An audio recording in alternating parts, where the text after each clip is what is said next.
Yeah, 157 for Pakistan plays, 6 wickets for England. And Athers, firstly, we continue to talk about Ben Stokes and his brilliant captaincy because his cricketing smarts continue to impress, in particular of how he rotates his bowlers.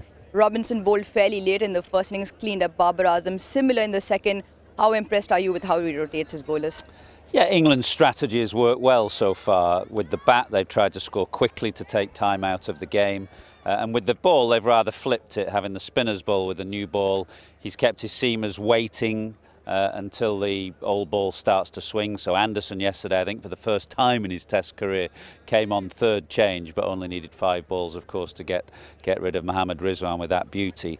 Again, these kind of games in the morning where it's very finely balanced, there's a lot on the captain, and it's the kind of morning where a captain feels he can just pull a rabbit out of the hat to help his side. And just on that, obviously 6 wickets for Stokes and his team to pick up. What do you think with this first up strategy will be when they come out to play? I think he's going to have Leach and a seamer rotating. The seamers who bowl well with the old ball, in particular Anderson and Robinson.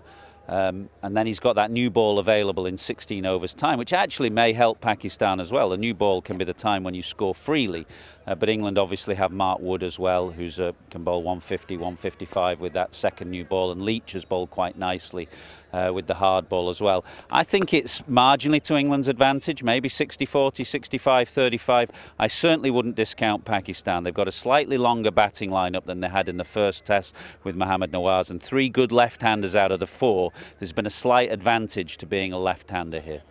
From where you see Pakistan, they've sort of had a massive collapse in the first innings, fell short in Rawalpindi as well. Is it a little bit of a technical insufficiency, you would say, or is it down to pure brilliance from Stokes? I thought the pressure that England applied on that second morning, Pakistan failed to deal with that as well as they might have done. But I think what will have given them tremendous hope and heart yesterday was that partnership in the afternoon between Imam and Saud Shakil. Both played really well. It was such a shame for Imam to get out just before the close. But that kind of partnership under pressure shows that Pakistan's spirit is intact. And I think the dressing room watching on will have taken a good deal of hope from that. And you mentioned, obviously, just before the stroke of day's play, Imam fell. Fahim Ashraf's come out now, and they go a fresh start again, 157 to get.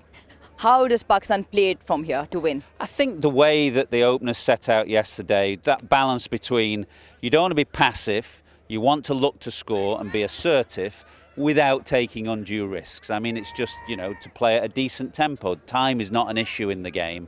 And they have good players, a slightly longer batting lineup.